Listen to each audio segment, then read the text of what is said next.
งานมหกรรมกีฬาโอลิมปิกฤดูร้อนครั้งที่ 32 หรือโตเกียวเกม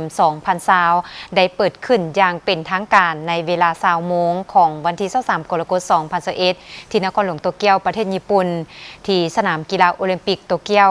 สาธารณรัฐประชาธิปไตยประชาชนลาวส่งนักกีฬาเข้าร่วมแข่งขันทั้งหมด 5 คนลงแข่งขันใน 3 ประเภทกีฬาคือกีฬาแล่นและลานกีฬาลอยน้ำและกีฬายูโด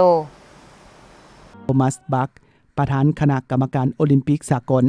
ท่านเอมานูเอลมักครงประธานาธิบดีฝรั่งพร้อมด้วยคณะกรรมการจัดการแข่งขันสาธารณรัฐประชาธิปไตยประชาชนลาวนำโดยท่านนางแสงเดือนลาจันทบูรณ์อดีตรัฐมนตรีกระทรวงศึกษาธิการและกีฬาประธานคณะกรรมการโอลิมปิกแห่งชาติลาวเข้าร่วม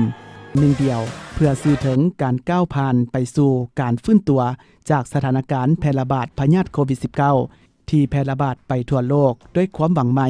ส่งกำลังใจส่วนคณะนักกีฬาลาวย่างเข้าสู่สนามเป็นลำดับที่194ตามตัวอักษรภาษาญี่ปุ่นจาก206ประเทศเข้าร่วมเจ้าภาพญี่ปุ่นเข้าสู่สนามเป็นขบวนสุดท้ายตามประเพณีขบวนนักกีฬาลาวรับหน้าที่ถือธงชาติลาวโดยท้าวสันติสุขอินทวงศ์นักกีฬาลอยน้ำและนางศิรินาภาอภัยนักกีฬาแล่นทีมชาติลาวนักเทนนิสชาวญี่ปุ่นเสื้อสายไฮติผู้สร้างประวัติศาสตร์เป็นสาวญี่ปุ่นคนทำอิฐที่คว้าแชมป์แกรนด์สแลมรับหน้าที่เป็นผู้จุดทวนไฟเพื่อสื่อถึงการแข่งขันได้เปิดฉากขึ้นอย่างเป็นทางการ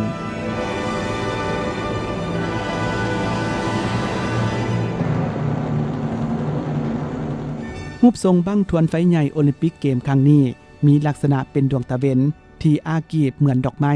ที่มีความงานมหกรรมกีฬาโอลิมปิกปีนี้มีนักกีฬาและเจ้าหน้าที่เข้าร่วมทั้งหมดประมาณ 11,000 กว่าคนจาก206ประเทศและเขตแคว้นในทั่วโลกจะแข่งขัน33ประเภทกีฬาและชิงเหรียญคำทั้งหมด339เหรียญสาธารณรัฐประชาธิปไตยประชาชนลาวส่งนักกีฬาเข้าร่วมแข่งขันทั้งหมด5คนลงแข่งขันใน3ประเภทกีฬาคือแล่นและลานลอยน้ำและยูโด